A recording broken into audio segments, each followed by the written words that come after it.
Hello, good evening. Welcome to today's IG Live session. I keep calling it IG Live. I'm used to IG. I think this is our first IG YouTube Live. We've had one before. It was a patch from IG to YouTube, but this is our first official YouTube Live video, and I'd like to welcome all of you here joining me. Thank you for taking out the time to be here. So I'm just going to go straight into the topic. We know it's Global Money Week, and we are looking at the theme is actually plan your money, plant your future. And so we're looking at the aspect of financial planning, and I'm going to be sharing with us a few things from different aspects of it. Now, the first thing I'm going to do is to actually share with you some definitions of financial planning from different experts. I'm going to talk to you about the benefits. We're going to look at how to make a financial plan, and then we can go to the Q&A session. So please feel free to leave your comments in your chat, your question rather, sorry, in the comment section as we go. All right. So according to Dave Ramsey, by the way, Dave Ramsey is my mentor. And according to Dave Ramsey, financial planning is about three key things: finding out where you stand financially, naming your personal financial goals, and creating a plan to reach those goals. Financial planning is about three key things: finding out where you stand financially, naming your personal financial goals, and creating a plan to reach those goals. So that's what financial planning is from Dave Ramsey's perspective. Where do you stand currently? What are the things you want to achieve, and how do I get to achieve them? It's actually very straightforward and simple, and I teach this all the time. According to Tony Robbins, I'm sure we know of Tony Robbins. He says this: at its core, a financial plan is the result of examining your goals and helping you prioritize, save, and invest for them. So you are examining the goals you want to achieve, and then you're able to prioritize, save for it for them, and invest to achieve those goals. It says further, an effective financial plan will account for achieving goals that are more short term, such as buying a new home or starting a business, as well as long term goal of retirement. So when you say financial plan, you're thinking now and then you're thinking later on. So you're thinking the future, 30 years. Well, I'm going to give you a few examples of the kind of financial goals you should set. But you're going to have 30-year plan, 20-year plan, 15-year plan. It may not be something that you can do one off, but it's something that you have to plan for at some point in time. So that's according to Tony Robbins. Now, Grant Cardone, who I suppose that you know as well, says that one of the reasons why people never seem to have enough money is that they focus their attention on the budget instead of the creation of money and solvency. So I was looking at the questions we got earlier and found out that some people are mixing up a financial plan with a budget. They're not the same thing. Yeah, your budget is something, is a plan, but it's not the same thing as your financial plan. And we're going to get to the difference shortly. So, one of the reasons why people never seem to have enough money is that they focus their attention on a budget instead of the creation of money and solvency, also known as a financial plan. He says further, a financial plan differs from a budget and it's the basic entry point. A financial plan is the basic entry point to creating wealth. It serves as a roadmap for creating finances and correctly managing your income. So it just says to me that if you don't have a financial plan and you have an income, you are not on the path to creating wealth. You need a clear financial plan for you to be able to correctly manage your income and create finances. A financial plan, still on Grant Cardone, is different than a budget. A financial plan creates finances, while a budget is what you are spending money on. So a financial plan creates money, The budget is a spending plan. I always tell us that the budget is a spending plan. For those who think that the budget is out there so that they don't spend, it is actually a spending plan. That's what the budget is. So your financial plan creates money, but your budget is what you are spending money on. So the other difference is that most people don't have a financial plan, they only have a budget. So don't stop at the level of making a budget. Always take it further to create a holistic plan for your money. Without an aggressive financial plan that will one day provide you with financial freedom, financial freedom motivation for doing your job every day is almost impossible. So if you don't have a financial plan, you're not motivated to save money.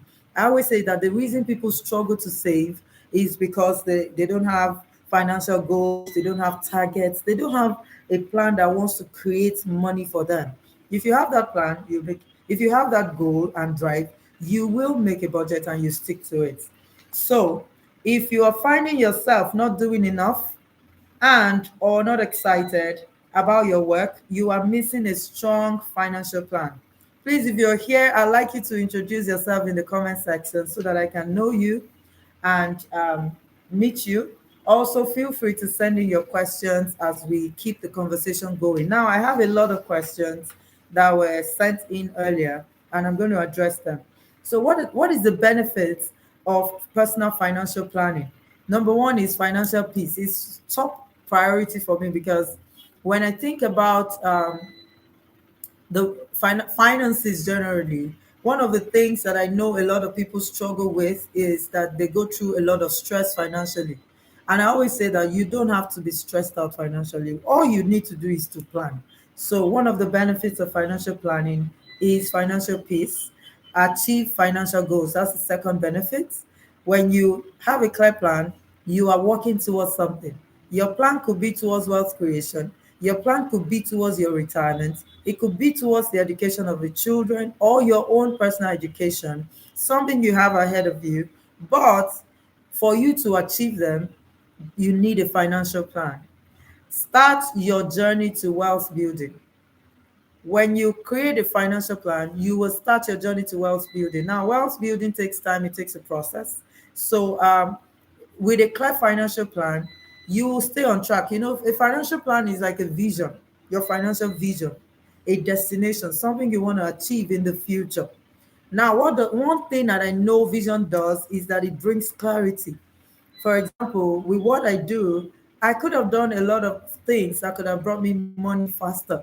But because I was clear that this is what I wanted to achieve, I was able to stick to the plan until we got here and we're still growing. So your financial plan is like a vision for your money, for yourself. Oh, how rich will I be in 5 years? It creates money.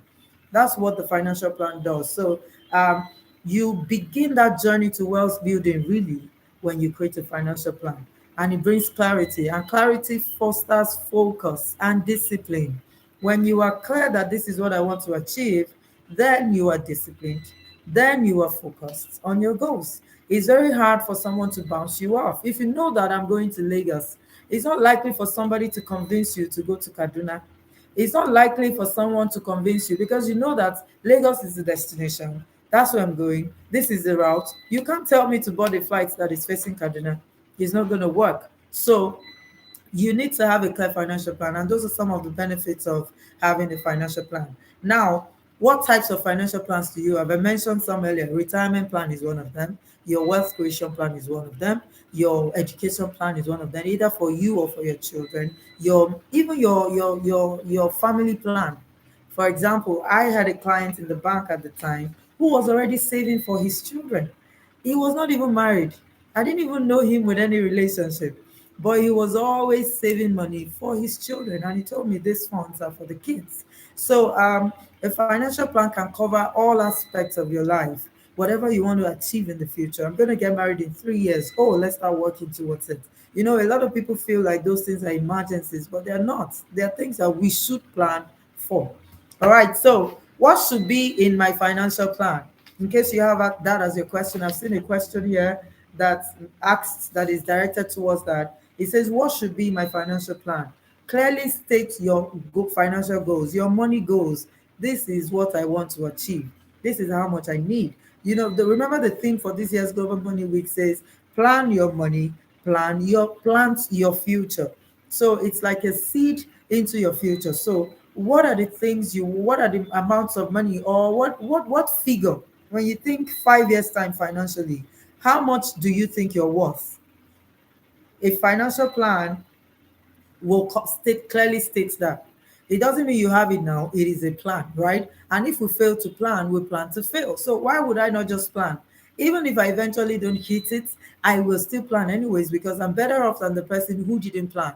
If I plan and I'm not able to meet it, and I'll then sit down to review why didn't I meet it, and then I can correct it in the next year. You are better off than someone who does not plan. How will I create extra money? That's one of the things that should also be in your financial plan. How do you intend to create money from your financial plan? How do you intend to create money for the year? How do you intend to create money for the future? That's part of what should be in your financial plan. Now, what would you do with the income that you're creating? So, if you're creating an income, what are you going to do with it? So, these are some of the things that your financial plan should cover. Your investment type, this money you want to create, what are the portfolios that you put in your investment plan that can create it for you? For example, if you say, okay, I am 50 million naira rich by December 31st, 2024, what are the things that money, where will the money come from? The type of investment. Is it real estate? Are you going to build this net worth in money market? Are you going to build the net worth in maybe saving money? Whatever method, maybe creating a business, whatever it is, it has to be clearly stated in your financial plan. So for me, I already read to you definitions of a financial plan by different financial experts who are major in the world today. But for me personally, what I say when I think financial planning is the vision for tomorrow, for your finances. Um, where do I see myself? How much do I see myself worth in 10 years? So I zoom into the future, and then I come back to today to say, how do I get started working towards this plan? What do I need to do? What are the steps that I need to take? What are the investments I need to book? Where should I put my money? How should I stay disciplined so that I can achieve these things, right? So these are some of the things for me that I consider when it comes to financial planning. So it's like a vision. You're seeing tomorrow and you say, oh, 50 million by December 21st, 2024. Okay, how do I get it? So your financial plan actually creates money. Now, when you plan your money, you are planting your future. You are sowing a seed.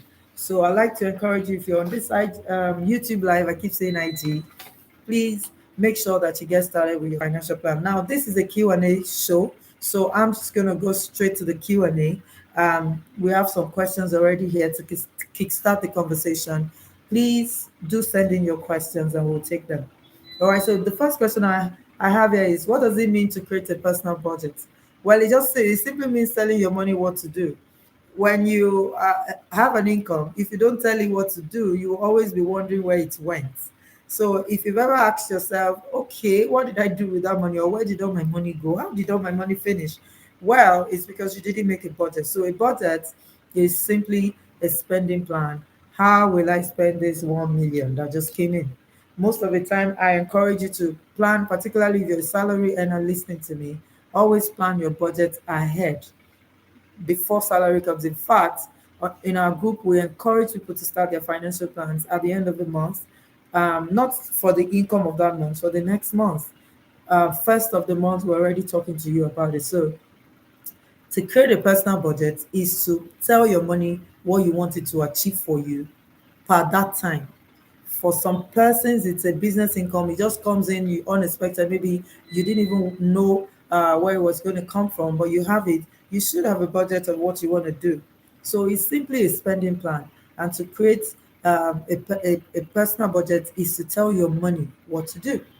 Question two, what is a credit score and how is it calculated? So a credit score is not necessarily relevant in Nigeria today, so I'm not going to dwell on that. You can just check that online. But the credit score is basically your credit standing, where you are financially with your creditor. I don't teach credit. I always encourage people to plan their finances and live based on what they earn. So you may not find me talking about credit a lot because I am anti-credit, if that's what you want to think. Because I'm thinking future here.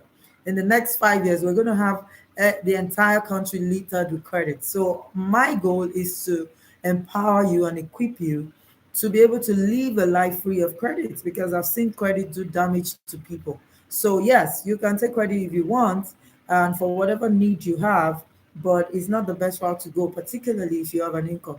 So I will not be talking about a credit score. Right. So the next question, what is the best way to create a realistic budget and stick to it?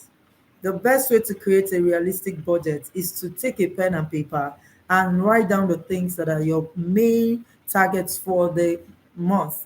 So you earn, again, don't forget that your financial plan is different from a budget. Your budget is like a tool that executes your financial plan. So a financial plan is more long term. A budget is per month or per week or as the money comes. But the budget is also a spending plan. Your financial plan creates money. All right. So while you have that plan, the what you use to execute it or the tool that you use to execute is your budget, right? So I need to save 10 million this year. I earn um, 1 million per month. So the budget then comes into play. Let me plan this 1 million to see, because each month I need to have um, at least 1 million to save. So how do I manage this 1 million income, maybe 1.2, so that I can have, how do I manage this 1.2 so that I can have 1 million saved up to actually reach my 10 million naira savings target end of month? That's what the budget is. The plan is the 10 million.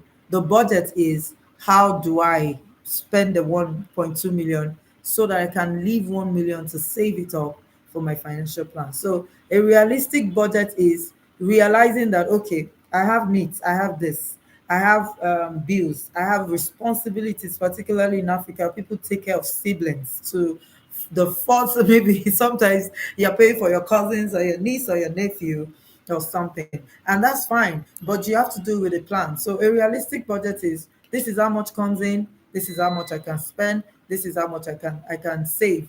Don't make a budget that pulls you and you cannot live anymore. So you put so little into basic needs. Maybe you're feeding and you're growing lean all the time, looking sick. It's a basic need. So please take care of it properly. Be realistic. But there is no amount of money that you earn that should not have a savings portion. No matter, even if you earn 20,000 listening to me, you must save from it, because that's your route out. It's not the amount you're saving that is your right route. It is a discipline to plan and budget it all the time. That is your route out of that situation. You are, when you're disciplined to plan in little, you'll be disciplined to plan when it's big. A lot of people think that it's more income that gets them out of debt or helps them live, save money or invest money, but that's not true. It is not true. Don't be deceived. The more you earn, the more you spend. There's a law called the law of Parkinson. Your income will rise with your expense will rise with your income. So more money doesn't mean less expenses or anything. It just means more money to spend. All right. So, and our needs are insatiable. We will always have things that we want to spend on. So a realistic budget is, this is what I want to achieve this month. This is what I'm going to spend on food. This is what I'm going to spend on this. This is what I'm going. You clearly state it. That's being realistic. And then sticking to it is simple. Every week, if you can't do it daily, that is, ideally you should do it daily. Know how much you spend. So this is it. Let's bring it a bit practical. You earn 1 million, and then you make your budget and you say, okay, I'm going to save, to spend 400,000 on feeding and blah blah blah. Now that 400,000, you need to track it to know exactly how you're spending it. Now, if it is 400,000 for 4 weeks, divide into four. That's 100,000 per week. Now, what do? Every day you have to check. Now, if you do 100,000 per week, every day that's about maybe a certain amount of money. 100,000 divided by maybe 5 working days, that's 20K per day. If you sit down at the end of each day to check your expenses and you realize that you've spent 25,000, you are living beyond that budget already, because it means that tomorrow you have a lacuna and you cannot spend 20,000. You have to spend 16,000 for that job budget to be a zero budget and to balance out, and for you to achieve your goal to save the other amount. So tracking your expenses daily will help you stick to your budget. So one of the ways to stick to your budget is to track your expenses daily. If you can't do it daily, because I can understand that we're busy people, do it weekly. Don't let it pile for too long. Now, for you to track, you have to note down what you're buying. Thank God there's less cash in the economy today, so we do a lot of transactions online. All you need to do is sit down with your internet banking and review your transactions for the week. When you track like that, you're on check. So, oh, I've already spent 200,000 in week one. Ah, no more. I can't spend that. That means week two, you can't afford to do that. It keeps you in check. Another way to stick to your budget is to automate things a lot. I automated a lot of my savings when I was at the bank. So I automated instantly the moment the money hits my account. I automated, oh yeah, to an account. In fact, I had given them that standing instruction. And you can do that today with a lot of investment apps. You have Piggyvest, you have all these, what you call them, Kuda. You have all these investment apps, Cowrywise. You can automate your savings instantly. The moment it hits your account, they take out a certain amount of money. That way, you're sticking to the budget. Another way is separate accounts. So this is what a lot of employees do. They get the salary and spend it all in 2 weeks. And then the next 2 weeks, they are on rice and beans, struggling through the week. Transportation, they have to borrow. Everything. Feeding is a problem. They starve a lot. Why? But that's not what it's supposed to be. Once you've made a budget, put the money for your needs in another account. Now you can open an account for free. They're not charging you for it. Your money for savings, let it be in an account that you cannot access easily. I remember one time I saved money in a bank in Nigeria, and the account officer kept chasing and chasing for me to get the ATM card. Do you know that, as for as long as I stayed away from ATM card, I had that savings intact. But the day that I carried myself to go pick it up, I spent that money, all that money, in less than a week. Because you always have needs. So stay away from cards, automated internet banking, particularly on your savings and investment accounts. Don't have things that allow you touch those monies. The other ones for your needs and everything, stay with. I mean, you know that you're going to need 100,000 for transportation. Keep it in an account. The one for feeding, go to the market, buy your food in bulk, keep it in your store, and then stay focused. Another thing people do with their budget is they buy food for the store and eat out all month. You are just locking down your money for no reason. Decide, am I eating out or eating in? I like to say that eating in is cheaper. But if your work is too busy and you can't afford to, find an affordable place within budget that you can eat. But don't stock up the house and still eat out. You just have to have a budget for feeding, because I found out that a lot of people waste money when it comes to feeding. It's always one area where I've actually had to make people cut down. So the next question, I'm not seeing our questions on the handle. I guess the questions are covering it. How can I prioritize my financial goals and determine the right investments to achieve them? How can I, let me take the first part. How can I prioritize my financial goals? Well, it depends on what you want to achieve. So if you want to go to school and you want to buy a house, those are two different financial goals. The prioritization will depend on what you want to achieve as a person. Which one do you want to achieve first? That's how you prioritize. You just decide, okay, I'll buy the house first, and then the next one is my education. Oh, or I'll go to school first. If I get this degree, I'll get a better job, and then I can buy the house. It depends on you.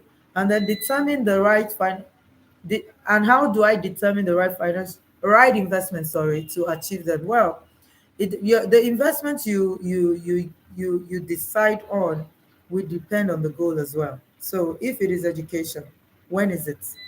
Is it 2 years time? Then you can invest in something that is 3 years. Lock. You would have to look for an investment that will mature maybe in 18 months, or exactly 2 years that you can take the money and do what you got to do with for your education. If it is for your child's education in the university, he's still in secondary school. You still have 5 years, you still have 3 years. So, where do I need to put this money? Where can I put this money for the next 3 years? So that when I need it, I can take it. So, the goal you want to achieve per time will determine where you put it. If it's for your emergency fund, for example, you're trying to build your emergency fund, it means it has to be accessible. So, where do you put the money so that it can be accessible? That's what determines what kind of investment. So, for such an emergency fund, for example, you'll be looking at money markets, you'll be looking at fixed deposits, you'll be looking at federal bonds, you'll be looking at short term things and accessible investment that you can easily recall because of the purpose. So, what is the purpose? It will determine the investment. If it's retirement, for example, oh, let me buy a house. Because once you buy a house, it's your house. I'll pay over 20 years. That's what determines the kind of investments that you put your money into. So, how much do I need to save for retirement? Well, this question is very wide.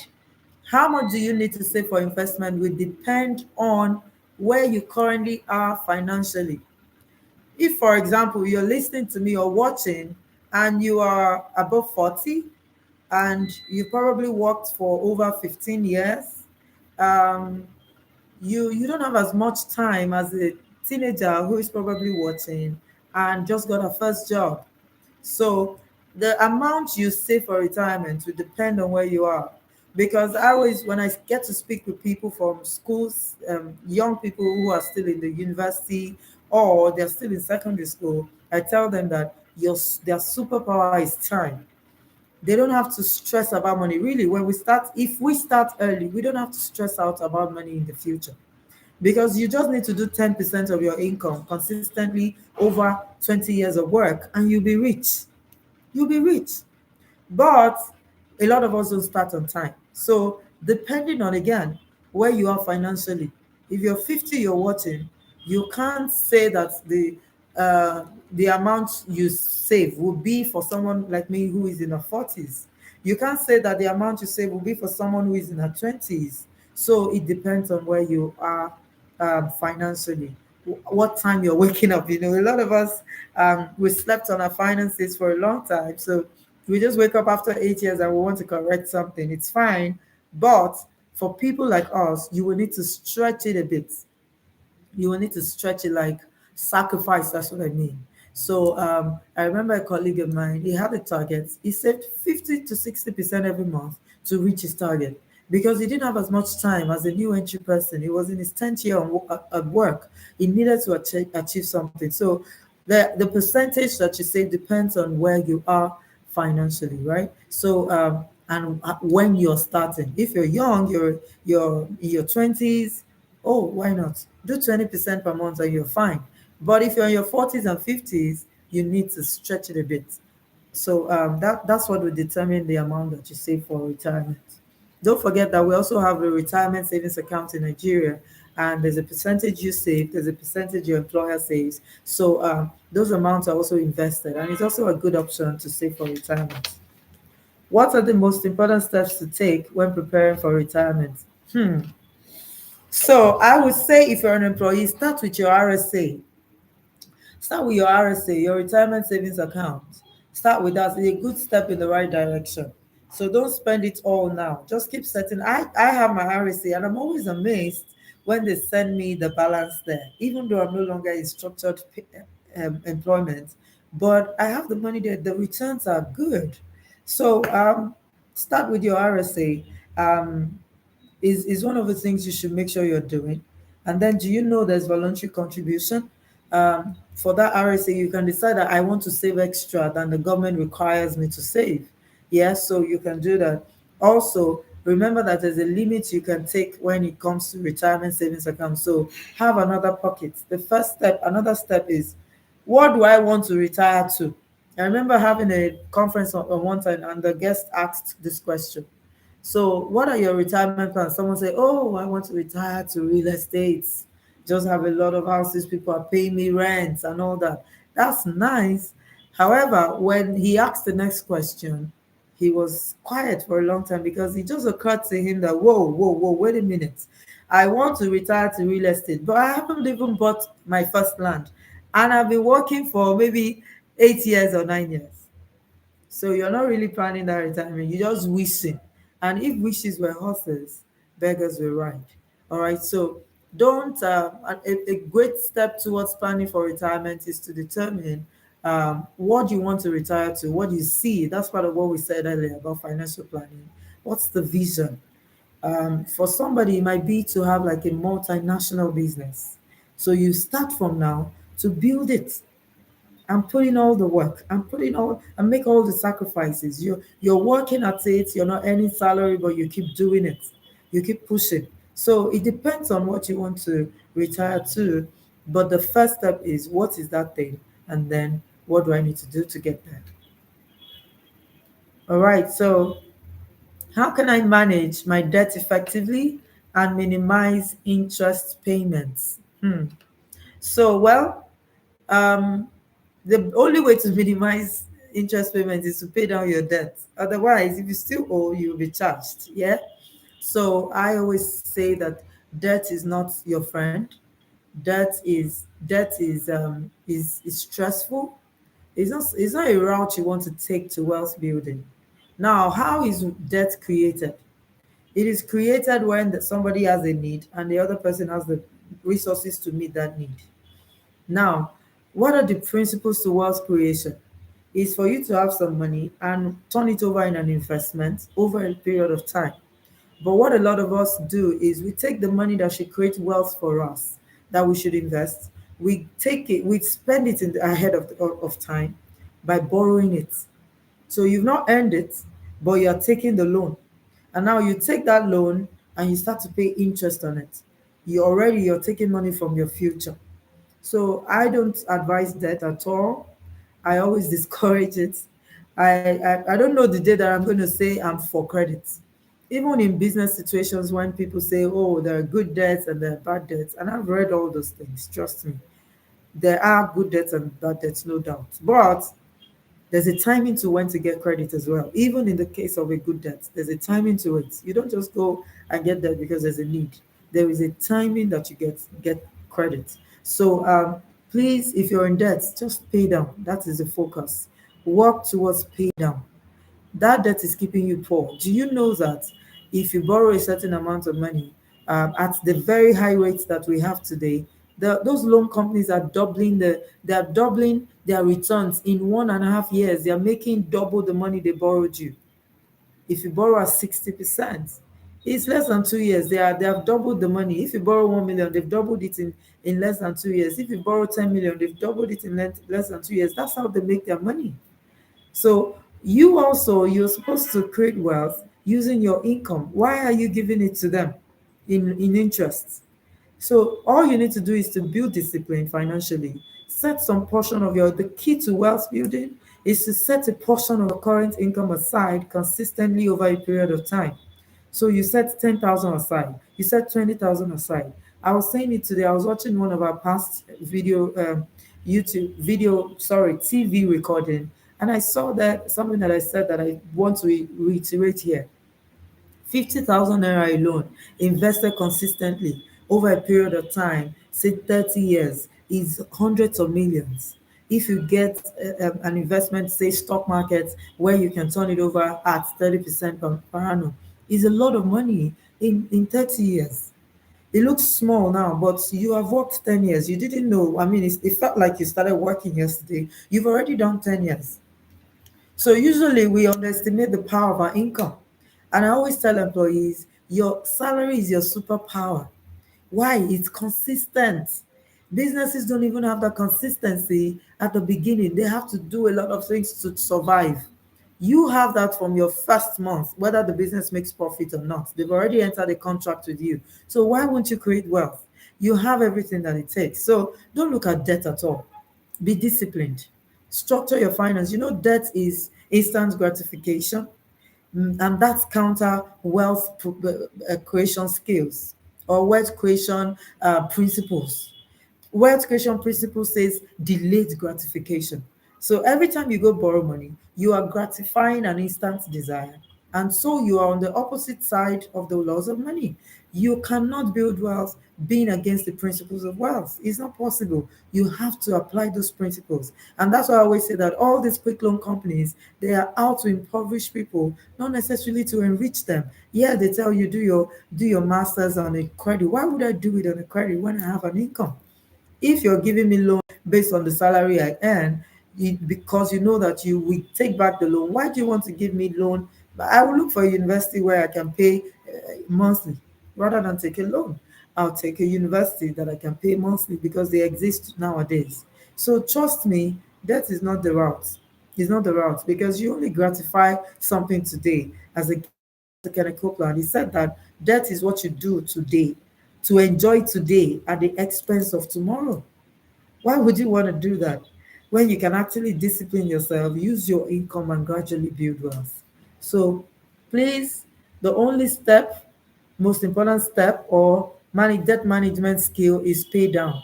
Now, I'll give you 4 steps quickly. List out how much you owe, right?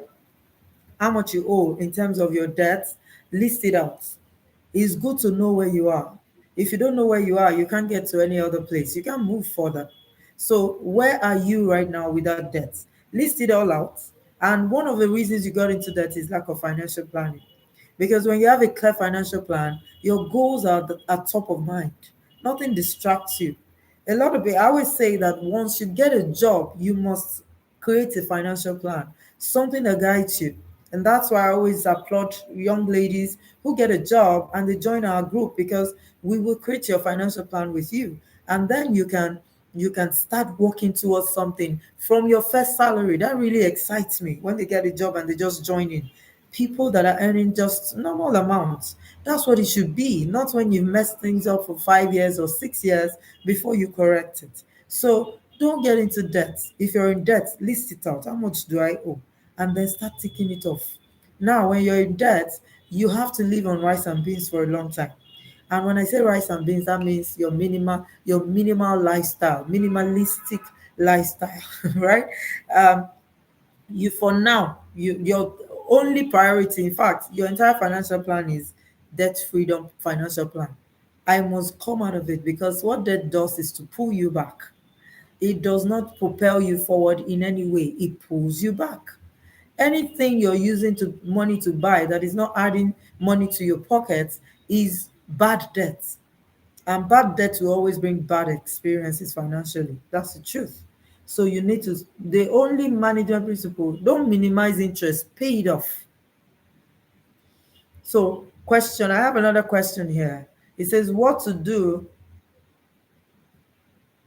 I do every month? I'm not able to save because of monthly essential expenditure. Very good question.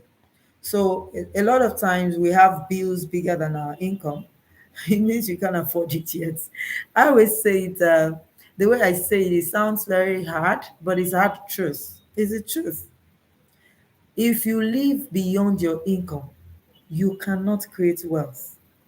You cannot afford to live a lifestyle that you have not earned. That's what gets people into debt. Basic essential expenditure, they are not essential if you cannot pay for it. So I understand that sometimes we're trying our best, but the job we get doesn't pay us well. So you have to live very minimal. Focus on the priorities: food, clothing, and of course, shelter is not. Once you have one clothes, that's it. You just have to wear, manage your life for now until you can earn more. Now, what should be your priorities when you're in this kind of situation? Interestingly, it's not what people think. It's not about jumping out to get a better job. Yes, look for other opportunities, keep applying, particularly if you're qualified. But if you're in a place where you are not qualified to earn more, that there's nothing you can do, this employer will only pay you this amount. You need to up your earning power, go back to school. Not necessarily within the 4 walls.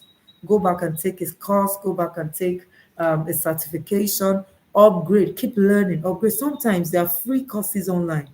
You learn something, you apply it at work, you learn something. Look within that space of work and begin to solve problems. Had cases of people that they were there as an intern and then they were very valuable and then there's an opening and they make them fill the role because they qualify. If they didn't volunteer, nobody would know what they could do. So you might want to do something like that, but you must up your earning power. It's very important to increase your earnings. See, I always say something that I don't know if you've given thought to. Money is a result, is a consequence of something. Anything I'm seeing, any result I'm getting financially is my input that is deciding it.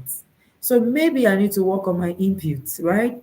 Maybe I need to change something about what I am putting in, because what I'm putting in determines what comes back to me. It is the input that determines the outcome. Money is an outcome. Money is an effect, is a result of something called work, called solution, called productivity. So debt is not the way out. Increasing your productivity is the way out. Either you get a better job, and most companies today are looking for qualified people. So acquire a skill that is relevant. Seek, look, equip yourself to qualify for a high paying job. That's what should be your priority, not necessarily to go borrow or to be living beyond your means. No, suffer for a while, but tell yourself this will change in 2 years. This will change in a year. Suffer for, pay the price. Don't spend beyond your income, because then you are violating the laws of money. And guess what? Money will only flow towards those who use it in the most productive ways. If you use money in unproductive ways, it will flow away from you. Money flows, it's currency. There are things you do, you attract more money. There are things you do, you repel money. That's the truth of it. So money, that's why they say wealth building starts from the mind, because it's from inside. If you don't believe that you can save money, you can never save it. If you're not rich on the inside, it's not going to manifest on the outside. So if you keep thinking, oh, it's impossible, these expenses are just too much. No, no way. No way. You need to adjust your mindset. You should never spend beyond what you earn. Your focus should be how do I change this thing I'm earning? One, get a better job. Two, if your better job is not coming, there's something you're not, there's a value people are not seeing. How do you present that value right? Upskill, upskill, upskill. Learn. I don't have money for school. Study for free. Take you. I've watched a YouTube video for free before, and I earned 1 million from it. I'm telling you, the customer called me and said, I want to do this. I said, oh, that's not my area. I prefer personal finance. He said, no, for this integrity that you have, I want you to be the one to do it. So I said, okay, no problem. And I went online, I watched the YouTube video, and the guy paid me 1 million. 1 million. So in 2 installments. So trust me, upskill. You can learn anything online now. All right, so let me quickly move. We're almost out of time. This is going to round off in a few minutes. How much money do I need to start investing? 5,000 naira only.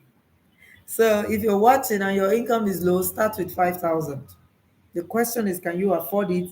Oh, yes. Start with 5,000 and grow. Add that 5,000 every month this year. Don't you earn 50,000, so you cannot do more than that. But while you are paying, investing that for 5,000, plan, how do I make more money? Don't forget, financial planning is creating money. It's not like budgets that spends money. A financial plan creates money. So how do I increase this income? It should be a very important question you're asking. It's not necessarily that you go to work and all you do is to be submitting resume. The work you're doing, you're not putting in your best. No, be productive where you are, and then start seeking other ways to make more money. Very important. And I mentioned earlier, personal development, upskilling, learning, going to school, whatever works for you, please do it. So you just need 5,000 here to start investing. Honestly, how do I? There's someone that we just booked investment for. She's starting with 10,000. When you start with 10,000, it will increase to 20,000. It will increase to 30, to 40, to 50. At the end of the year, you probably have 100,000. But when you check, you're better off than last year when you had nothing. You were even in debt. Some people are still paying for Christmas, December till now. People are still paying for Christmas in December till now. So you need to, I don't know why I'm not seeing the questions. So I'm going to need someone to get me the questions, please. I don't know why I'm not seeing them. It keeps giving this error message on from my end. Apologies for that, but a member of the team will get it out now and I can take your questions. Thank you.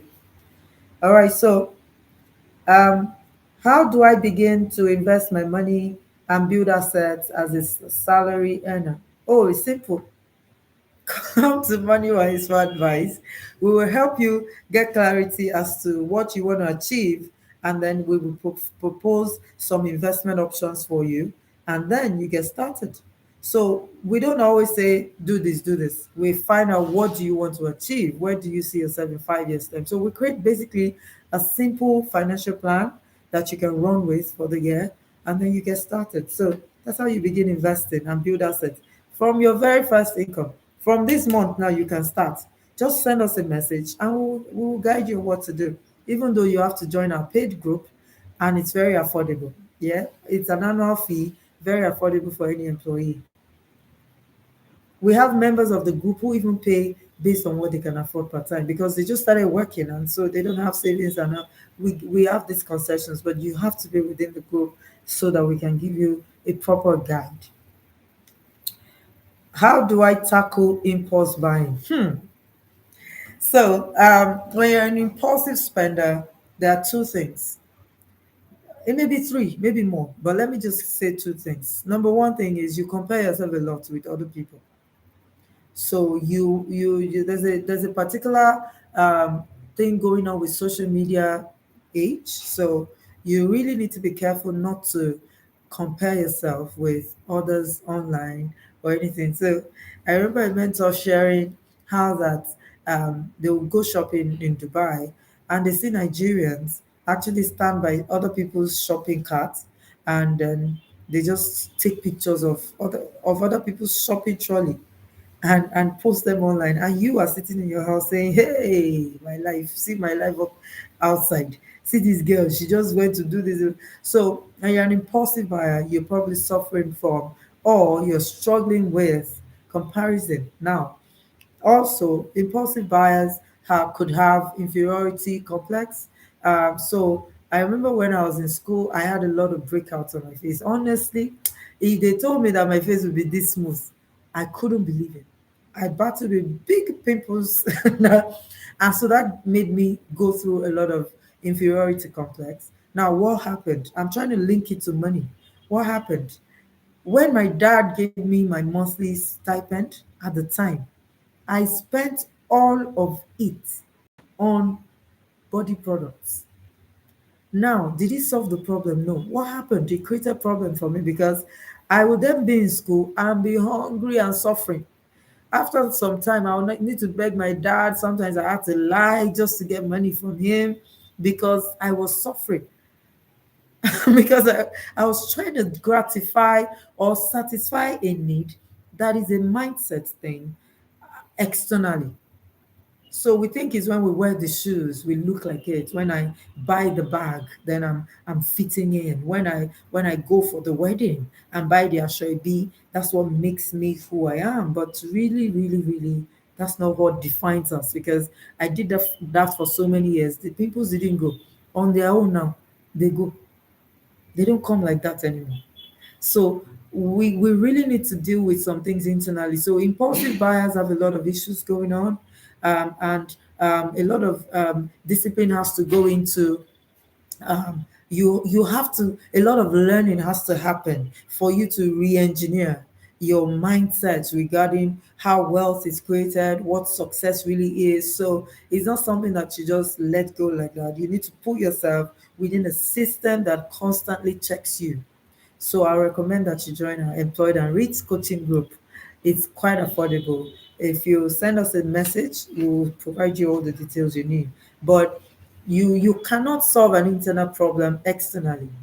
So as an impulsive buyer, I'll just give you a few tips. Stay away from comparison. Every time you're not content, you will compare yourself with people. When you compare, you will compete. And when you start competition like this, you will spend the monies you don't have. You will not just spend the money you earn, you will borrow because you need to keep up. You need to keep up. I remember when I got my job at the time, I was placed under an assistant manager at the bank. I was an entry level staff, executive assistant. They call it EA.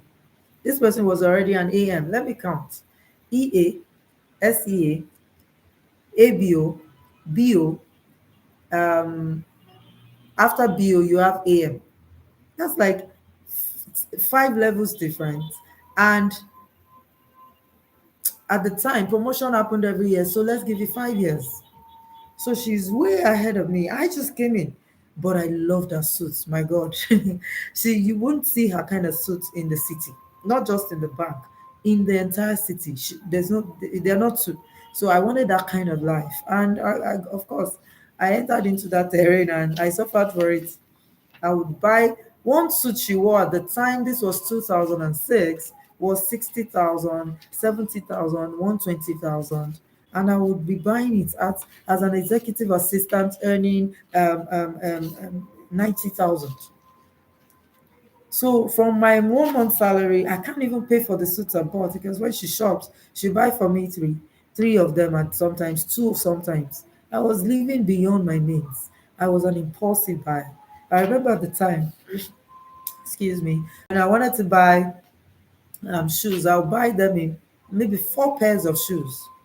Impulsiveness, because I just go to the store and this lady just came back from UK and she had unique shoes. In fact, she had us in mind when she's shopping in the UK. So she brings all of them and I'm, oh, this is nice. Oh, this is nice. Oh, this is nice.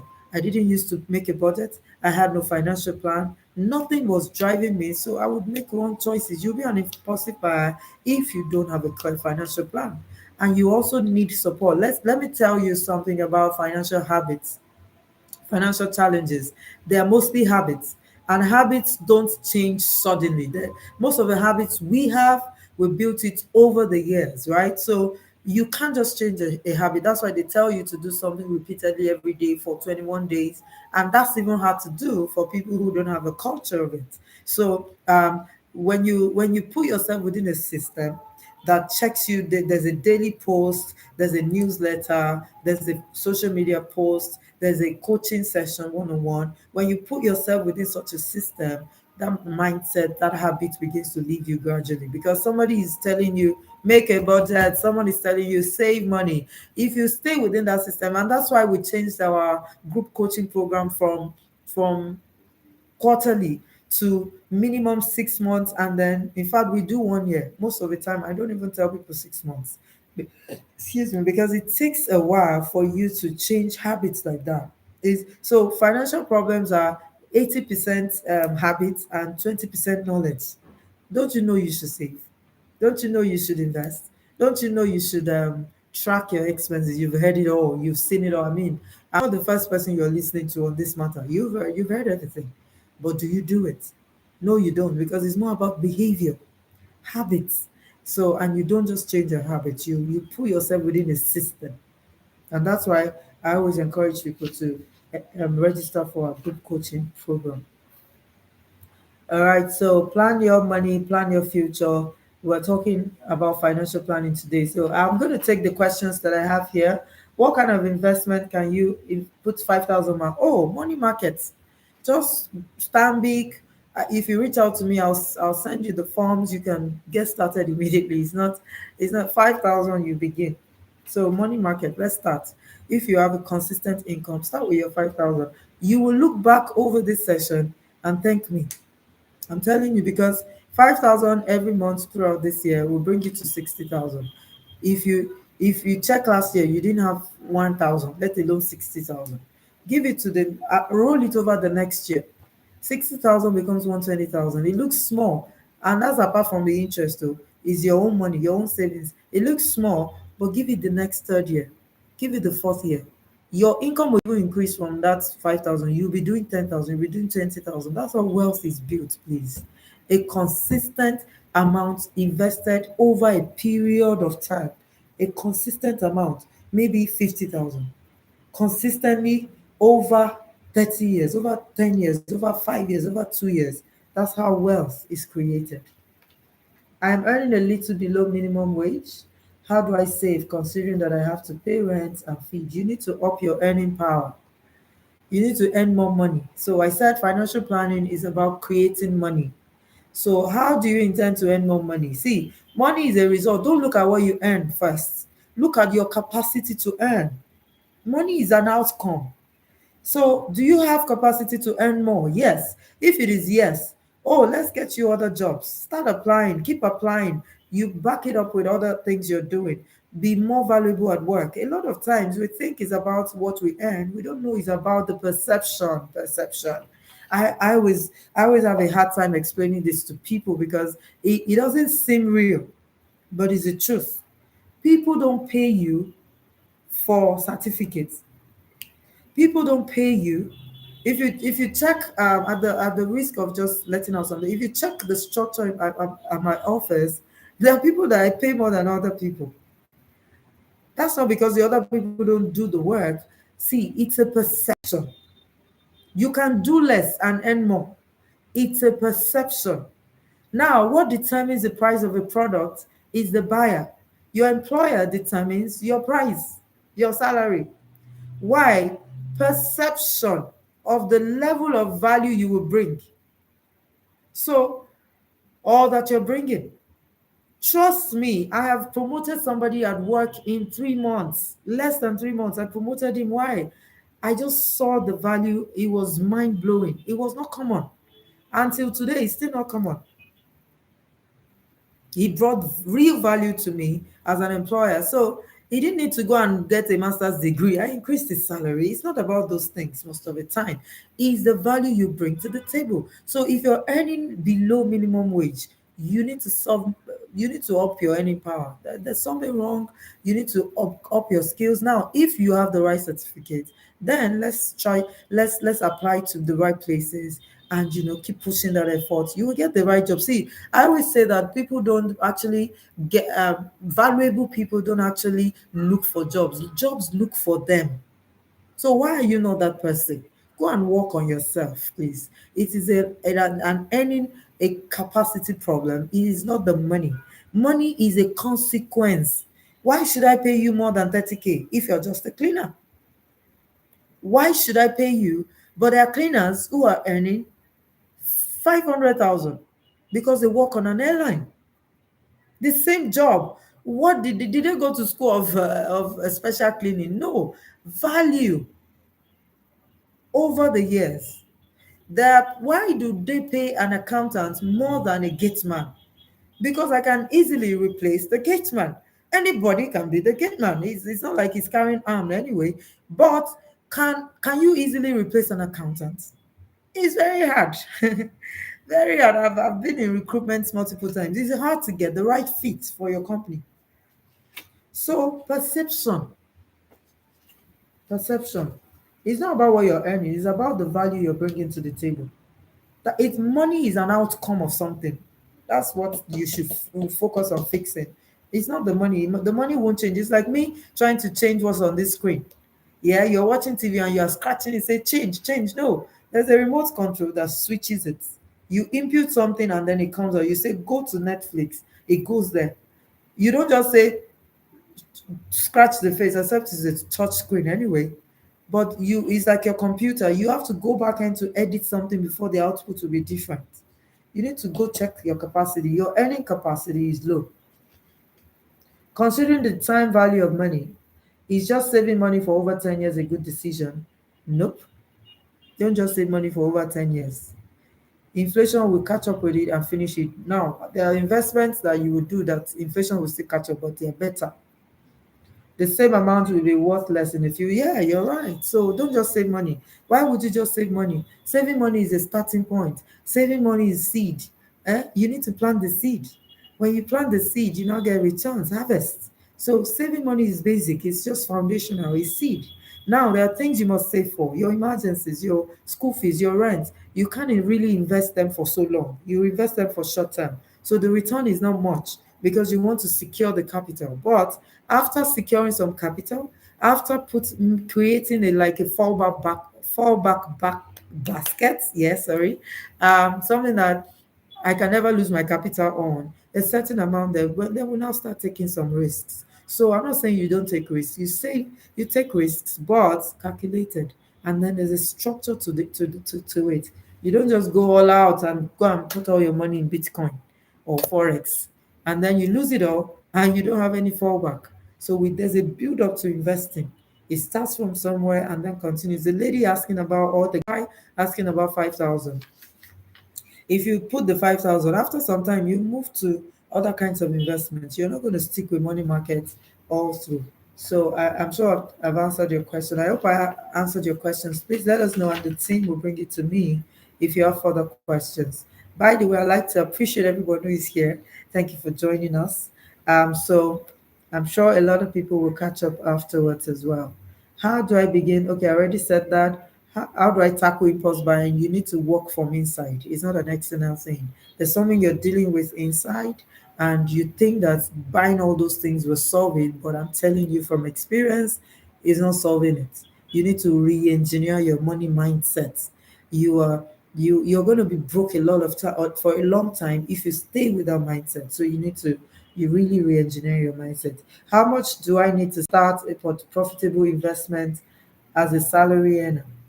How much do I need to start a profitable investment at the salary? Okay, I already mentioned that. I don't know what you mean by profitable. Every investment is profitable when you analyze your risks properly.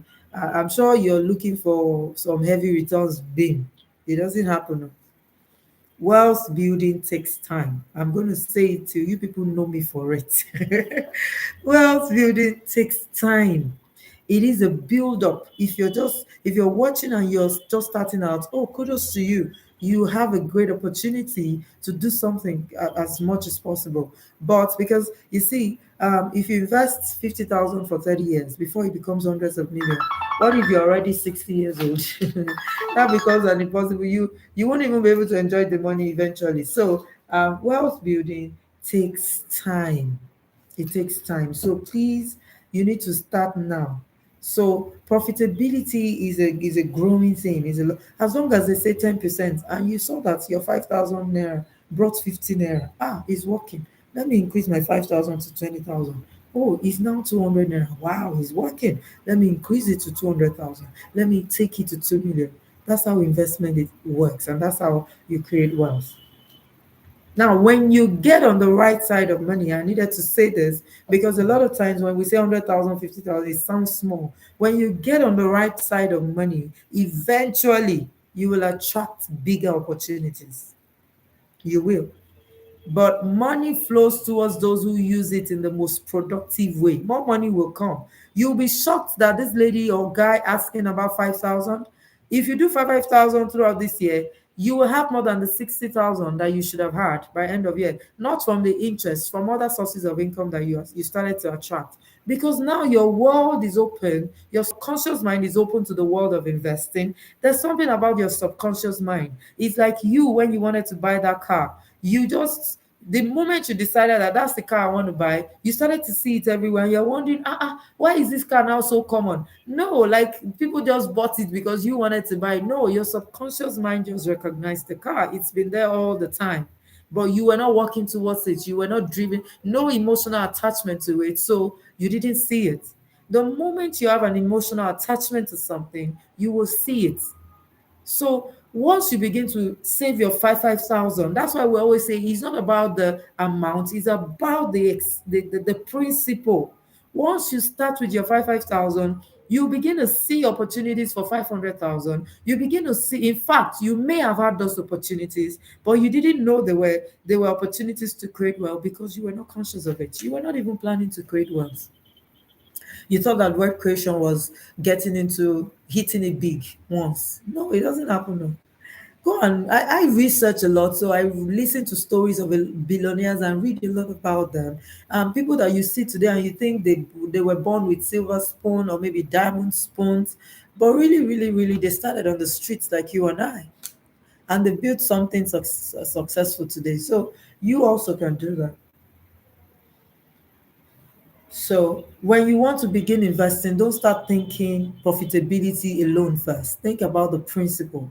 whether this yields the return I expect or not. So some people reach out to me and say, "Is there a place I can invest and make 100,000 per month?" I don't know, maybe stock market, but that's high risk. So I'm going to ask you, do you have like 5 million in your secure basket yet? Money markets, savings bond, treasury bills. Do you have that money yet? Because if you don't, I'm not going to advise you to stock market or any other place that is higher risk, because when you lose the money, you cry a lot.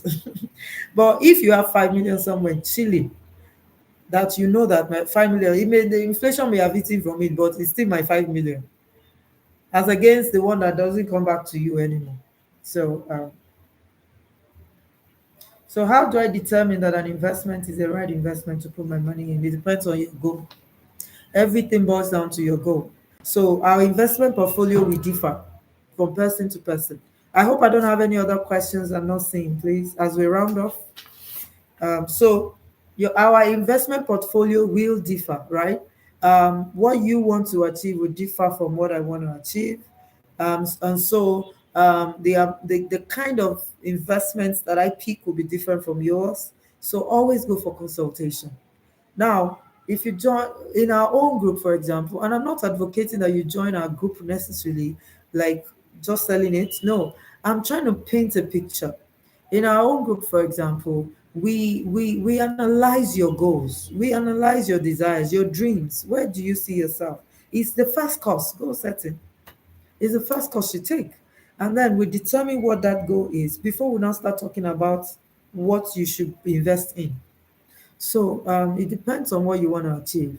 That's what determines the goal. I mean, if you want to go to school, for example, you can't go and do stock markets. You will lose that money now, because some years the things will be bad. Or you go and do forex or Bitcoin, then it won't work. It is the goal that will determine. But if we want to get aggressive growth, you already have money saved up in your secure basket, and you just want to, take some steps, take higher risk, because don't forget, the higher the risk, the higher the return. We wouldn't start talking about forex. We start talking about doing some things on the stock market. We start talking about maybe your Bitcoin, or depending on your risk appetite as well. I don't know if you watched. I'm sure we've watched it. Who Wants to Be a Millionaire?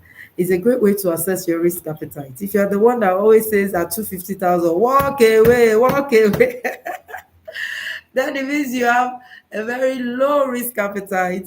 And so risky investment is not your thing. You will just go and have an attack if you lose money. But if you see some people, they say, next question. Even the people on the hot seats answering the questions, you just hear them, they say, next question. Instead of, I mean, you can walk away, but at home we are shouting, walk away, but they say, no, next question. And they lose and they're fine.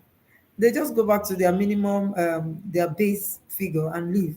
They have a higher risk appetite than you. So, what's your risk appetite? It will determine the kind of. I have an uncle whose his risk appetite is really low. So all his investments are in government bonds. Strictly, there's nothing you want to tell him. That's where they are. He's not ready to take those risks. Yeah. So for him, he had to save a lot. He has to be disciplined, and he's doing very well as he approaches retirement. So it's all depends on what you want to achieve. I'd like to, if there are no further questions, I guess that's a wrap on our Global Money Week Q&A session. I'd like to appreciate everyone for joining us. Don't forget, you can be part of, follow us on social media platforms, like our post, comment, share them, and keep your learning ongoing. Also, we have a newsletter. Why not subscribe? All you need to do is to visit our website, and then you can click on the link. I'm sure the team will share the websites there in the chat box. Just follow that link, and then you can subscribe to our newsletter so you get updates from us from time to time on events like this. And we also share tips as well. And of course, I would like to invite you, if you're an employee, you have a consistent income, we have a group for you. It's called Employed and Rich. It's a group coaching program, annual package that puts you within a system that helps you achieve more year on year.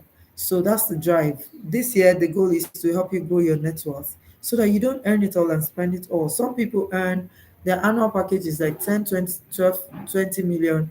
And every year, there's nothing to show for it. It shouldn't be. That's the wrong pattern. Join us and let's help you actually make it maybe 20 million. You then invest, we help you invest maybe 4 million, 5 million from that, while still having fun, living large and enjoying yourself. I always say that your financial life does not have to be stressful. It doesn't have to be stressful, really. You can save for your rent. You can, so that person, yeah, your question was talking about you have rent and other bills to pay. Please, you have to live within your means where you can afford for now. You have to probably live with someone. You have to find an uncle and an auntie to live with because your income cannot afford it yet. So you have to pay that price. It is still you that will pay the price, unfortunately. And then take on the advice, build your earning capacity, solve more problems, either by way of business or by going to school. Look around where you are. What can you do that can bring you extra income? Or can I go to school? Can I take a free course online? You cannot afford to stay with such a low income. You can't. When you join our group, one of the first courses we also take is work. We talk about work and the right attitude to work. And one of the things I emphasize is you have to go for high paying jobs. Why are you not learning a skill in copy blogging? Why are you not learning a skill in content creator? Do you know what it took me to get a content creator, an exceptional one that I have right now? Do you know what it took me? I waited 3 months since last year when the last person, not even last year, December. It was last year, around, is it July, that the last content creator I had left. And I could not find a replacement until March this year. Until, yes, March this year. And I had to wait because I wanted to get the right person. So please, people need skills. We need some skills. Employers need them. Learn it. Affiliate marketing. Learn. There are skills that are so relevant now. I don't know why I'm a bit fuzzy about them, but there are a lot of them. Google high paying skills. How can I learn them? Do the free version first. If you can put money together, go and learn properly and put yourself out there. Don't stay with that income because you cannot get anywhere with such an income. But of course, no matter how little you earn, save 1,000 from that your money. 1,000 from your salary every month will be 12,000 at the end of the year, no problem. Last year you did have 20,000. So manage it. If you can do 2,000, do it. So how much is your rent? Calculate. With an income of about 30,000, your rent cannot be more than 10,000 per month because it's maximum of 30%. So if you earn 30,000 per month, your rent cannot be more than 10,000.